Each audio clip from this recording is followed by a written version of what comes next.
And I went there, I was told there was this particular guy in one of the Chinese company. He went there and then there was electric shock. The guy died instantly, living with two kids with one wife. Who's going to take care of it? Why? Because there is no work. So these people have to hustle and go to even going to the extent of risking their lives. This cat. You can see this cat. You can see it. It's true this. I was reading and this one of the read just cut me like this. This Chinese man came and he was telling me, why you not reading fast? I said, look. He said, what is that? Read fast. I nearly wept when I was hurt. Even sorry was something not coming from you. You even ignore the pains I gone through.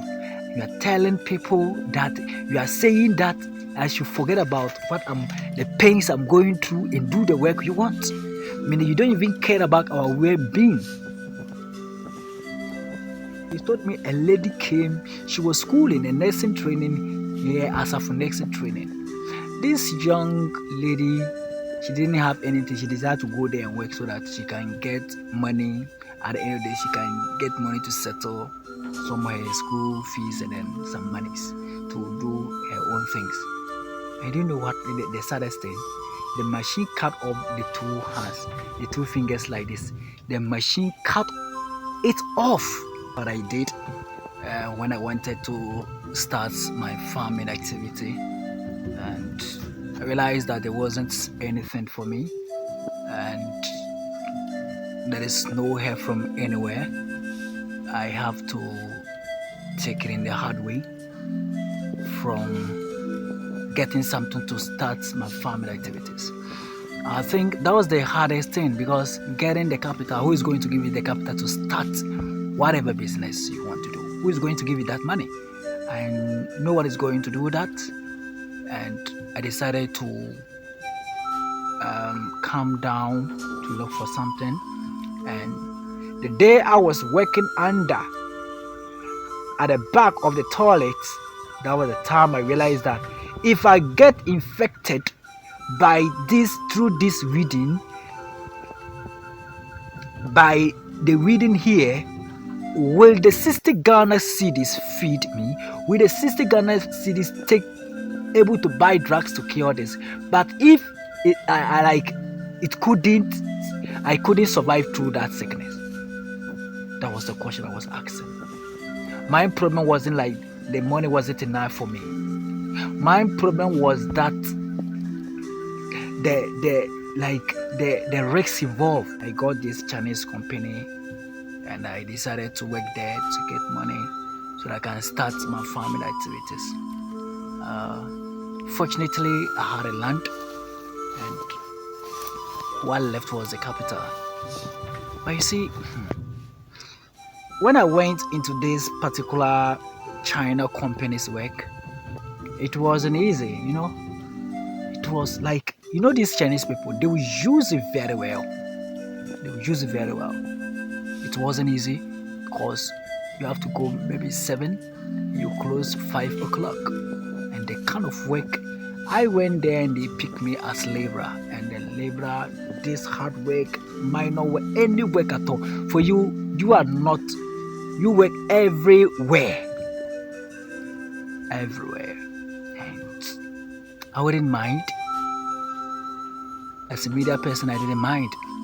I have to go directly to this. And and sometimes I can even work and the next day I can't go to work. Like, I'm very tired from 7 to 5 and we get a break at 12 to 1 hour. But I'm telling you, it wasn't easy for me.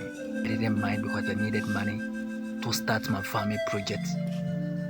I didn't mind. And when I was there, there's this one thing I learned. Africans are slaves in our own way. We are slaves in our own country, especially my country, Ghana. We are slaves in our own country. Because like this, if you look at this company, a lot of them who are doing the hard work are the youths.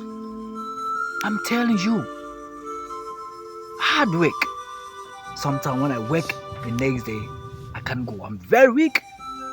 The way they will use you, these people, they will use you very well. That was the time I realized that the youth of Africa are not really lazy. The youth of Africa, they are not lazy, but just that they don't have work.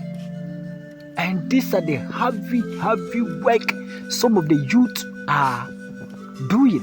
And one of the saddest story I heard about all these things was when I went there. I was speaking to some of the workers, my colleagues workers there, and they told me a lady came. She was schooling and nursing training here as a nursing training. This young lady, she didn't have anything. She decided to go there and work so that she can get money. At the end of the day, she can get money to settle some of her school fees and then some monies to do her own things. I didn't know what the saddest thing. The machine cut off the two hands, the two fingers like this. The machine cut it off. How much are they going to pay her? How much? When I heard this story, I was so sad. I was so really sad. We have no own country. And so sad. When you go there, young ladies, young guys, like the youth, like you and I, we are there struggling, working for these people 24/7. Even resting for a second, they will not allow you. Resting for just a second, they see you resting. No. They want to always see when I want to start small. Even when I personally have even had that experience, I will be there like I'll read and I'm tired. I want to just rest more. Hey, why? You stand there for a long time, man. You are not reading. We work fast. That's coaching, sir. And how much was some of them paying? They were paying some of them 35 Ghana cedis daily. Others are receiving 40 cedis daily. And it varies. But the kind of risky work these our African brothers are doing in some of these companies, you cry for them. So I'm always asking myself, are we going to do all this? Because the work is very risky. You see, even personally, I was asked to go and use shovel to go and carry stones. These big gravels that they could even use this machine to go and carry them, but they were asking me to do that, and I did it. It wasn't easy. I was carrying here and there. I was like, when I finished that, they realized that I've gone through pains, and I was receiving 60 cedis a day. I may say mine is even somehow better, but the kind of work you do, I'm telling you, it wasn't easy. I would just go and come back tired. The next day, I'm even weak. And do you know one funny thing? Look at this. I will say this. I don't know whether you can see this cut. Yeah, this cut. I will see this cut. I don't know if you can see the cut. This cut. You can see this cut. You can see it. It's true. This. I was reading, and this one of the readers just cut me like this. This Chinese man came and he was telling me, why you not reading fast? I said, look. He said, what is that? Read fast. I nearly wept. When I was hurt. Even sorry was something not coming from you. You even ignore the pains I gone through. You are telling people that you are saying that I should forget about the pains I'm going through and do the work you want. Meaning you don't even care about our well-being. I supposed to come to work 8 a.m. But this man said I have to come to work 7 a.m. I refuse. You see, all African youth are really ready to work, but the problem is they are not getting the opportunity. Look at how these people are using most of them are even Some of them even lost their life. When I went there, I was told there was this particular guy in one of the Chinese company. He went there and then there was electric shock. The guy died instantly, living with 2 kids with 1 wife. Who's going to take care of it? Why? Because there is no work. So these people have to hustle and even go to the extent of risking their lives. They are doing risky work. When you go and see some of the youth doing the work, you cry for them. But they are doing it because at the end of the day, they want to get something on the table. That's what's paying some of us. And I keep on saying that the youth must rise up. The youth of this country, if we don't rise up, Galamsey is going to end our life. And this kind of risky work is going to end our life too. At the end of the day, if you don't take care, you become disabled. Who's going to take good care of you? When I go, I always study. I always go inside, watch these people, my colleagues, brothers, my African brothers and sisters, hustling there. And they are not even giving them peace of mind. I sometimes feel that we have been so like we are slaves in our own country. Seriously. I just feel bad sometimes because if this is the country we are building, where the youth are even working as a slave in their own country, then time has come for the youth of this country or the youth of Africa to rise up, because Chinese are taking over Africa. And what pains me most of the time, all these things they are doing, even 90% of it will not stay in Ghana. They are sending it to China. I just think that who did this to us? Like, when I see this, it always pisses me off. Why? Even two MPs can even put out the same industry here in Ghana for the brothers to get work to do, so that the money will remain in Ghana. But no, why? Why are we voting? Why?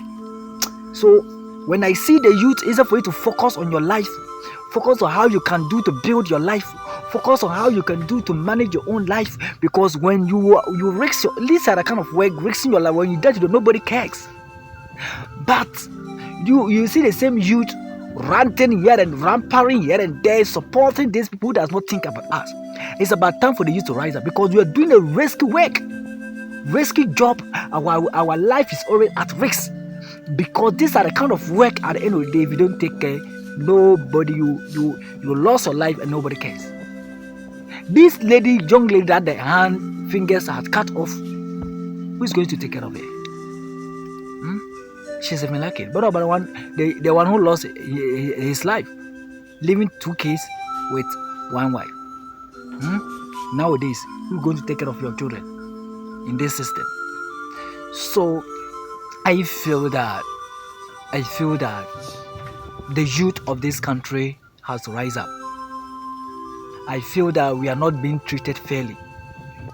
I feel that the system, our leaders are not doing what we want, and we are quiet. We are not talking enough. That's what I feel. When they come during election, we clap for them. But when I was working in this industry, like this Chinese company, and I was watching, I was going through, I was observing what our brothers are, the pain they are going through, the complaints they are giving, that they don't wish to do it, but they don't have anything to do. Then it pains me a lot. Then it came to my mind that it is time for we, the youth, to think otherwise. So that's why when I was working there, I know really that I'm not going to work there for permanently, because I have a target, the reason why I came here purposely. So I began to get that money. I had venture into the farming activities. It was a very risky job.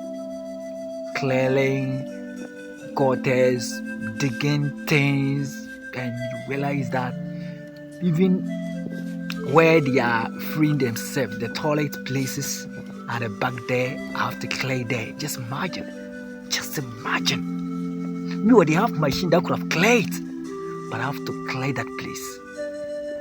Master, using shovel. Just imagine. What?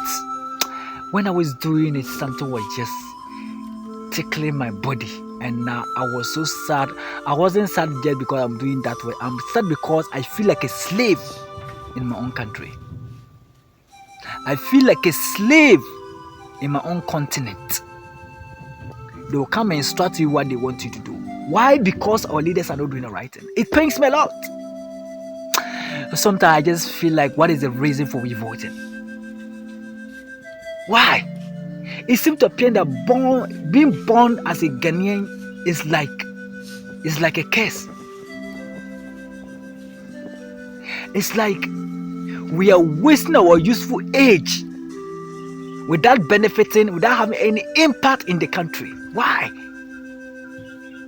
You see, this is what pains some of us.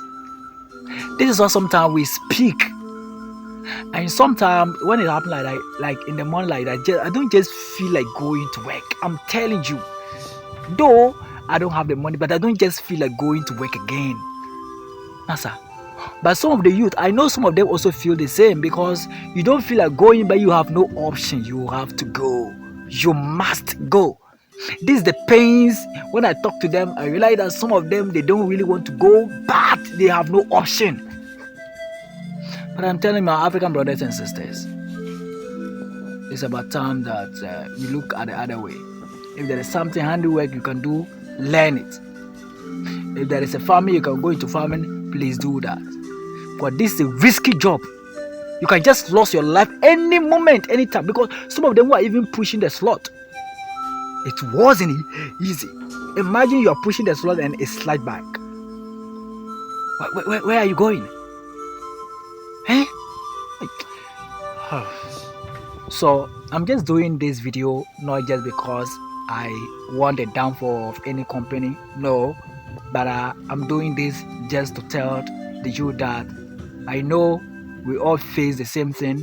I know we are all facing the same circumstances. I know the pains you are going through, but I think that there are always some option. If you think there are so many options. Learn something for yourself. Other than that, this is the kind of work you do, and though you are getting money, but the risk involved is too much. Though I was doing that, the day I was working under at the back of the toilet, that was the time I realized that if I get infected by this through this reading, by the reading here, will the 60 Ghana cedis feed me? Will the 60 Ghana cedis able to buy drugs to cure this? But if I couldn't survive through that sickness. That was the question I was asking. My problem wasn't like the money wasn't enough for me. My problem was that the risks involved. I was just considering the risks and the money involved. Because when you're working and the risks is less, sometimes better. I may understand, you may say all work are risks, yes, but they are risks in levels. This was the problem that I think that our colleagues are facing. They have no option. They have actually no option, because if they had another chance, I believe strongly that they could have done, or they could have do it. Many of the youth who are working, they're young girls, 18, 20. Like if you look at those who are working there, they are below, like from 20 to 30 range, are working in this company, and there are other companies facing the same circumstances. Why do you people make us look like a slave in our own country? Why? So please, my advice goes to the youths. If you know that you don't have any talent, learn a trade. Go into agriculture business. If you are into a government sector, that is fine for you. But even if you are not going to school, learn a handwork. Most of this work are risky. Seriously, I must be very frank. I'm not saying this to discourage the youth that they shouldn't work or they shouldn't do hard work. But what I can say is that they should do, but they have a limitation. They have other options they can do. If you're doing this, it's not bad to do this temporary, but I think that we should have a target. But through this, during the work of when I was working with these people and I was talking to some of the youth, there's one thing I realized. What I realized was that the youth were getting money payment from that, but the problem is they don't have a vision of the money. So some of them realized, oh, me, I got the money. I didn't even know what I used. And there was one thing I heard from them. Oh, that these people, the Chinese people, when you get money from them, you can't use it for anything. It's a lie. The moment you have this kind of thought, look at the risks involved all this work, and you are doing it and you will get paid at the end of the day. You are telling us that there is not like there is something hanging. The moment whenever you take it, you cannot use it for anything. The moment you have this psyche thinking that whenever you get this money, you cannot use it for anything, then it means that whenever the money comes, you misuse it, because the mind has, we always tell you to use to buy other things, because you've already affirmed in your mind that this money can never be used for any useful thing for the benefit of your growth. So for that matter, you'll be using it for useless things. Yes, let's all understand the law of nature. So I realized that most of them were getting the money, but the money get vanished at the end of the day because they don't know how to do it to multiply the money. Yes, these are some of the problems I've seen. So the youth, we have to plan before the money comes. Don't wait for the money to come before you plan. Because money doesn't want to sleep. When it sleeps, it wants to fly away. I believe that we have to have a target and we have to have a plan. Before the money comes, then you push it there. Other than that, we will suffer. Thank you so much. This is the short video, not just to spoil the reputation of the company, but just to let the world know that the youth of Africa are not lazy. They are risking their life for money, and most sadly, most of them don't know how to keep the money. So whatever work you are doing temporary, that is okay, do it. I'm not discouraging you not to do that work, but I just let you to know the risks involved, so that you as a person, you will be aware, so that whatever you get, you have a target before the money comes, then you venture into that.